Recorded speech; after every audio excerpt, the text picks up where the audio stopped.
በመካከለኛው ምስራቅ ጦርነቱ ዛሬም እንደቀጠለ ነው። አሜሪካና እስራኤል በኢራን ላይ የሚወስዱትን እርምጃ አጠናክረው ቀጥለዋል። በአንጻሩ ኢራን በተለያዩ የአሜሪካ ጦር ሰፈሮች ላይ ጥቃቷን አጠናክራ ቀጥላለች። እንዲሁም ኢራን እስራኤል ዋና ከተማ ላይ ቴልአቪቭ ላይ ከባድ ጥቃት እየፈጸመች ትገኛለች። እንዲሁም የኢራን ከፍተኛ ጦር አዛዥ ከጠላቶቻችን ጋር ለዓመታት ለመዋጋት የሚያስችል እጅግ የላቀ ቴክኖሎጂና ትጥቅ አለን እያሉ ይገኛሉ። የኢራን የአጸፋ እርምጃም ገና እንዳልተነካ ምንም እንዳልጀመረ እያሳወቀ ይገኛል። በአሁኑ ሰዓት ላይ የቴልአቪቭ ሰማይ በኢራን ሚሳኤሎች የተደበደበ ይገኛል። የእስራኤል መንግስትም በአሁኑ ሰዓት ላይ ይህንን የኢራንን ሚሳኤል እየተቃወመ እየመለሰ እያከሸፈ እንደሚገኝ እንዲሁም ደግሞ በትንታኞቹ ሰዎችን እየጎዱ እንደሆነ አሳውቋል። ከዚህ ጋር በተያያዘ የእስራኤል መንግስት የኢራን መንግስትን ከሷል። በአሁኑ ሰዓት ላይ በመካከለኛው ምስራቅ አሜሪካና እስራኤል በኢራን ላይ የፈጸሙ ያሉትን ጥቃት አጠናክረው በቀጠሉበት ሰዓት ኢራን የአጸፋ እርምጃዋን እየሰጠች ትገኛለች። ኢራን አዳሩን እስራኤልን በሚሳኤል ስትደበደብ አድራለች። እንዲሁም ባህሬን፣ ኳታር፣ ኩዌት፣ ሳውዲ አረቢያና የተባበሩት አረብ ኤምሬቶችም የኢራን የሚሳኤል ሰለባ ሆነዋል። ኢራንም በአሁኑ ሰዓት ላይ በባህራን፣ ኳታር፣ ኩዌት፣ ሳውዲ አረቢያና የተባበሩት አረብ ኤምሬትስ ላይ የሚሳኤል ድብደባ እየፈጸመች ትገኛለች። ዓለምን ጉድ የሚያሰኝ እጅግ ዘመናዊ ሚሳኤሎችንም መታጠቋንም ይህንንም በቀጣይ እንደምትጠቀምም እያሳወቀች ትገኛለች። ኢራን በዚሁ ጥቃቷና ከዚህ ጥቃት በኋላ የሰጠች ያለችው መግለጫ ደግሞ ዓለምን እያነጋገረ ይገኛል። ኢራን ከጠላቶቻችን ጋር ለዓመታት ለመዋጋት የሚያስችል እጅግ የላቀና ቴክኖሎጂ ያዘለ ትጥቅ አለኝ ብላለች። አንድ የኢራን እስላማዊ አብዮት ዘብ IRGO ከፍተኛ መኮንን አሁን ሀገሪቱ እየተጠቀመች ያለችው በመጋዘኖች ውስጥ የቆየ የቀድሞ ትጥቆች እንደሆነም ገልጿል።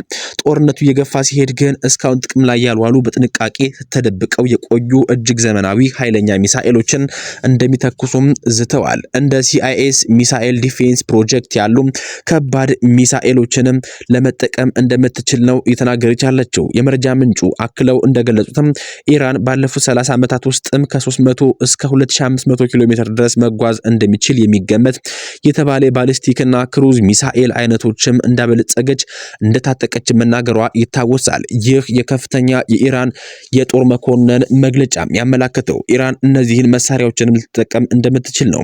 እንዲሁም ሻባብ አንድ የተባለ ሚሳኤልም አጭር ርቀት ክሩዝ ሚሳኤል 300 ኪሎ ሜትር ድረስ መጓዝ የሚችል ሲሆን ሱማር የተባለው ሚሳኤል ደግሞ ረጅሙን ርቀት እስከ 2500 ኪሎ ሜትር ድረስ መጓዝ የሚችል ነው። እነዚህን ሚሳኤሎችንም እስካሁን ድረስ በጥቅም ላይ አልዋልኩም የምትለው ኢራን እነዚህን ሚሳኤሎችንም አስፈላጊ ሆኖ ከተገኘ ልትጠቀምባቸው እንደምትችል ነው የተናገረች ያለችው። በሌላ በኩል ኢራን ከእስራኤል ውጪ በሰባት የአሜሪካ ወዳጅ ሀገሮች ላይ የአሜሪካ ጦር ሰፈሮች ላይ አሉባቸው በሚባሉ ሀገራት ላይ የሚሳኤልና የድሮን ናዳ እያዘነበች ትገኛለች። በአሁኑ ሰዓት በጆርዳን፣ ሳውዲ አረቢያ፣ የተባበሩት አረብ ኤምሬትስ፣ ኳታር፣ ባህሬንና ኩዌት እንዲሁም ደግሞ ኢራቅ የኢራን ሚሳኤልና ድሮን ናዳ እያረፈባቸው ዱላውን እየተሸከሙ የሚገኙ ሀገራት ናቸው። ከዚህ ባለፈ ኢራንና አሜሪካን በማሸማገል እንዲሁም ደግሞ በገለልተኝነት በምትታወቀው ኦማን ወደብ ላይ የድሮን ጥቃት ደርሶ እንደነበረ እንዲሁም ደግሞ አንድ ሰው መጎዳቱም ተነግሯል። እስካሁን ከመካከለኛው ምስራቅ ሀገራትም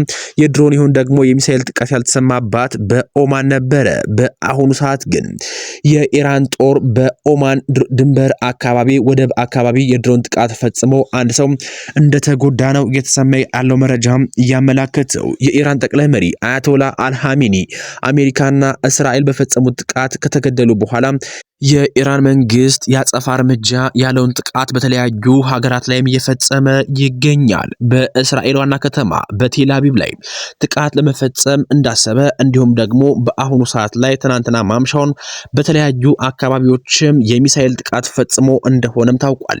በዚሁም የእስራኤል መንግስት የኢራን መንግስት ጥቃት ፈጽሞ የነበረ ቢሆንም ሙሉ ጥቃቱን መመከቱን እንዲሁም ደግሞ የተጠቀማቸው ሚሳኤሎችም የሚበተኑ ስለሆኑ አንዳንድ አካባቢዎች ላይ ጥቃት ጥቃት እያደረሱ እንደሆኑም ጭምር ታውቋል።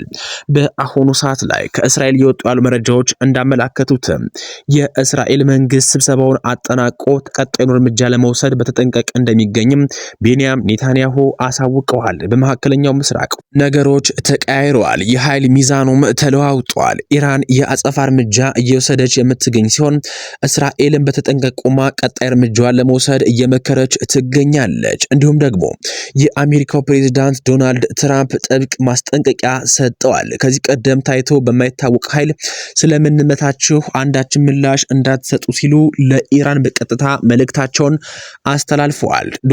ዶናልድ ትራምፕ በማህበራዊ ገጻቸው ባስተላለፉት በዚሁ መልእክት ለኢራን አዲስና እጅግ ከባድ የሆነ ጥቃት እንደሚሰነዝሩ በድጋሜ አስጠንቅቀዋል። ትራምፕ በዚሁ ጽሑፋቸው ባሰፈሩት መልእክትም ኢራን ዛሬም ከምንጊዜውም በላይ በሆነ ኃይል በጣም ጠንካራ ጥቃት እንደምትሰነዝር ተናግራለች። ባያደርጉት ይሻላቸዋል፣ ምክንያቱም ደግሞ ይህን ካደረጉም ከዚህ ቀደም ታይቶ በማይታወቅ ኃይል እንመታቸዋለን። ለጉዳይም ትኩረት ስለሰጣችሁበት እናመሰግናለን ሲል ዶናልድ ትራምፕ ተናግሯል።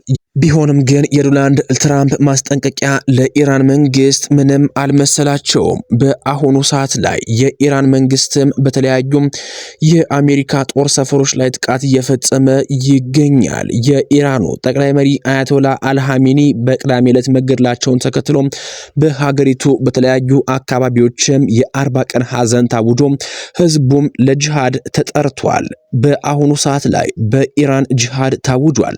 የኢራኑ አያቶላ አልሃሚኒ መገደላቸውን ተከትሎ በአሁኑ ሰዓት ላይ የኢራኑ አያቶላ ማካሪም ሽራዚ በአሜሪካና በእስራኤል ላይ ጂሃድ ወይም ደግሞ ቅዱስ ያሉትን ጦርነት ማወጃቸውን ስፑትኒክ ዘግቧል። እንደ ስፑትኒክ መረጃ ከሆነ በአሁኑ ሰዓት ላይ ሁሉም እስላማዊ ሰው ለቅዱስ ጦርነት ዝግጁ በመሆን ራሱን ለመስዋዕትነት እንዲያዘጋጅ እንዲሁም ደግሞ አሜሪካን እስከ መጨረሻው ድረስ እንዲዋጋ ጥሪም ተላልፏል። በአሁኑ ሰዓት ላይ በኢራንና በአሜሪካ መካከል ጦርነቱ እንዲሁም ደግሞ ውጥረቱ ተባብሶ ቀጥሏል። በቅዳሜ ዕለት አሜሪካ በእስራኤል ላይ በፈጸመችው ጥቃት የአያቶላ አልሃሚኒ መገደልን ተከትሎ ከፍተኛ የደህንነት ባለስልጣናት በቅዳሜው ዕለት ጥቃት ከሃሚኒ ጋርም ሴት ልጃቸው አማቻቸውና የልጅ ልጃቸው መገደላቸውም ተገልጿል። ግድያውም ከ1979 የእስልምና አብዮት በኋላ በኢራን አመራሮች ላይ ከተወሰዱ እርምጃዎችም የከፋው ነው ተብሏል። ከ4 አስርት ዓመታት በኋላ ይህ ጥቃት ከፍተኛ የሆነ ጥቃት እንደሆነም ተሰምቷል። በኢራን በጠቅላይ መሪነት ያስተዳደረው አያቶላ አልሃሚኒ መገደልን ተከትሎ በአገር ውስጥና በውጭ ያሉ የአገሪቱ ዜጎችም ሀዘናቸውን ሲገልጹ፣ በተቃራኒ ደግሞ አንዳንዶች ደስታቸውን የገለጹ ይታያሉ።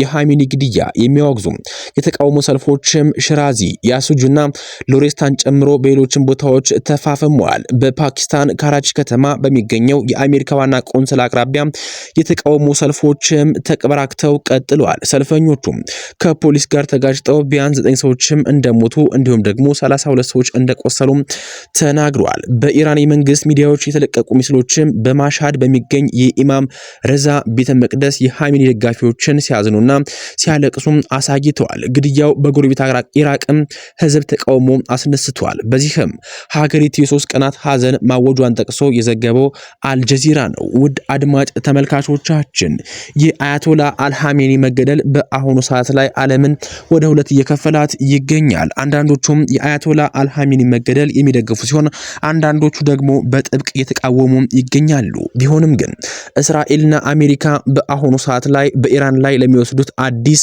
ጦርነት ራሳቸውን እንዲያዘጋጁም ይገኛሉ። ኢራንም የአጸፋ እርምጃ እንደጀመረች አሳውቃለች። በቀጣዩ መረጃ ጊዜ እስክንገናኝ ድረስ አሁን በዚህ አበቃን። ሰናይ ጊዜን ተመኘንላችሁ።